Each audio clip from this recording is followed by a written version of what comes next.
Kemudian Allah mengeluarkan wa tukhrijul hayya minal mayyit, Allah mengeluarkan yang hidup daripada yang mati. Itu telur sifatnya mati, tapi di dalamnya ada anak binatang seperti ayam yang hidup. Jadi ditutup yang hidup dengan yang mati. Yang hidup di dalam, yang mati di luar. Kemudian Allah mengeluarkan yang mati di dalam yang hidup. Allah mengeluarkan yang mati di dalam yang hidup.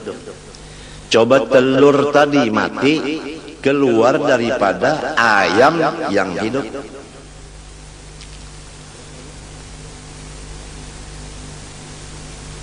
Menurut tafsir ulama batin, yaitu Allah mengeluarkan akan taubat daripada segala maksiat.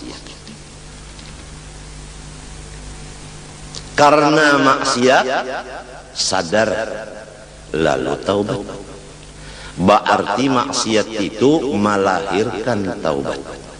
Taubat itu bagus, maksiat itu kada bagus. Tapi jangan dipandang maksiatnya, pandang akibatnya, yaitu taubat.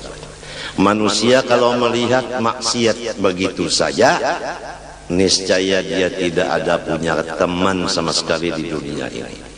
Karena kalau bukan malaikat dan bukan rasul, semua punya dosa.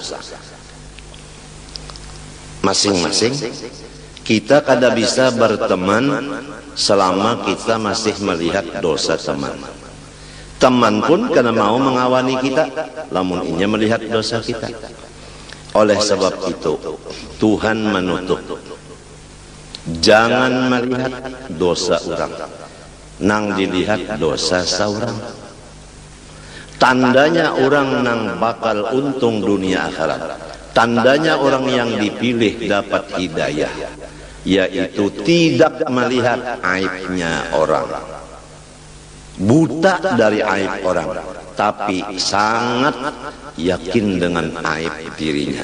Jadi dia sibuk dengan bersifat tawadhu, merendah diri, karena dia yakin dia adalah aib, orang lain semua baik.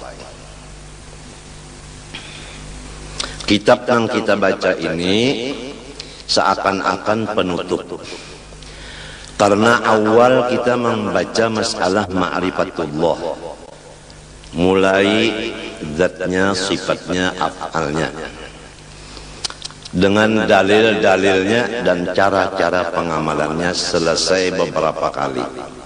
Disambung lagi dengan perukunan, mulai dari air mutlak sampai istinja, sampai wudu, sampai sholat dan lain-lainnya.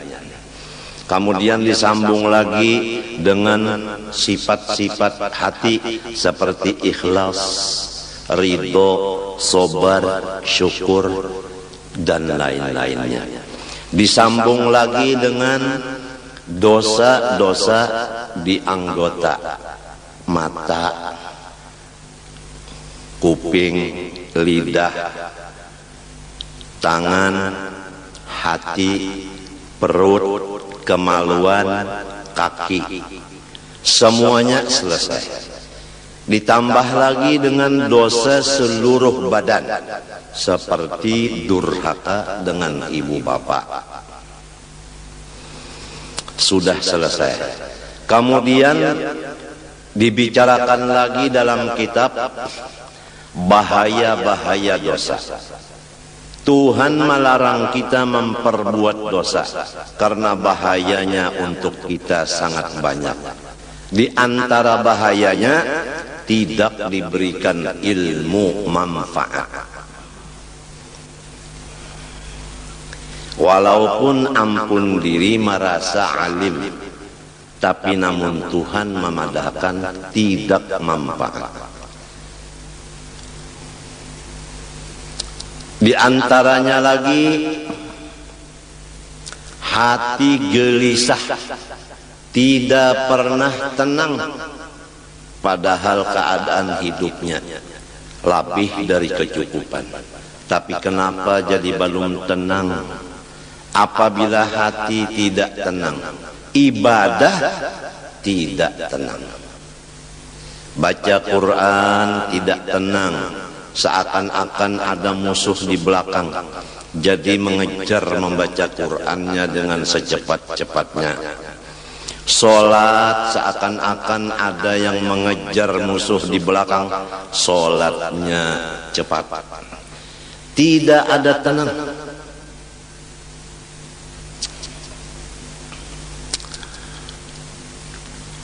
Di antaranya lagi dia gelisah, berkumpul-kumpul.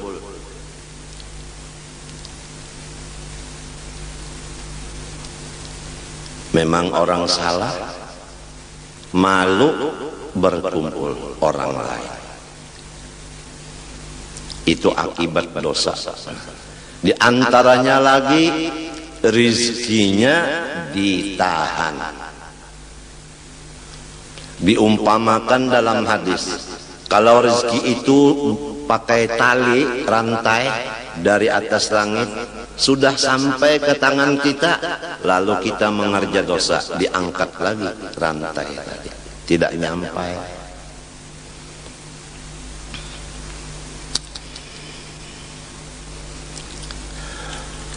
Di antaranya lagi akibat dosa menimbulkan bencana-bencana alam.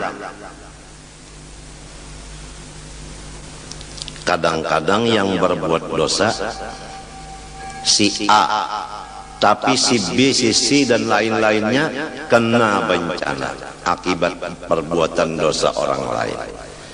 Oleh sebab itu Allah berpesan, wattaqu fitnatan la tusibanna alladhina zalamu minkum khassah. Jauhilah akan maksiat, yang maksiat itu hasilnya tidak tertentu kepada yang berbuat sahaja, tetapi kepada alam semesta.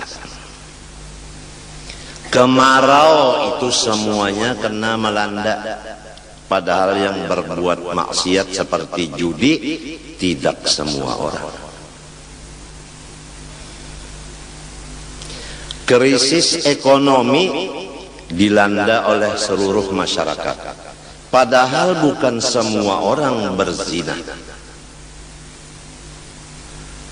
Jadi hasil dari dosa itu membawa bahaya dan binasa ke orang banyak.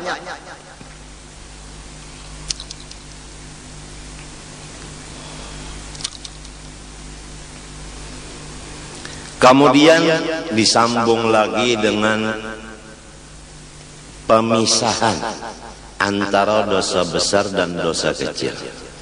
Karena apabila dosa kecil, kalau masih derajatnya kecil, dibawa wudu bersih, apalagi dibawa sholat.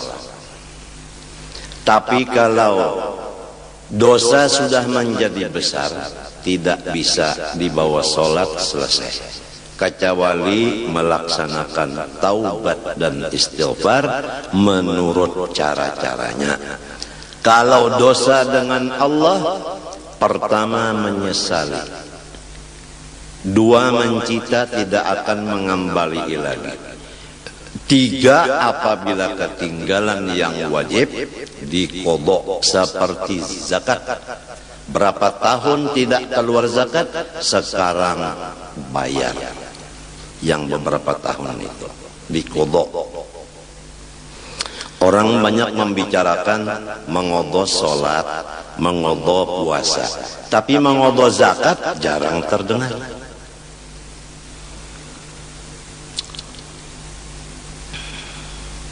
Menuntut ilmu agama yang fardu ain, berapa tahun kita meninggalkan? Dari umur 15 kita balik, sekarang umur 40. Baru umur 40 duduk di majelis ilmu, berarti 20 25 tahun kita mengodok semestinya. Dan semestinya dari umur 15 tahun balik berakal sudah mengaji ilmu agama. Tapi kenapa jadi umur 40 baru menuntut? Dosa kita 25 tahun.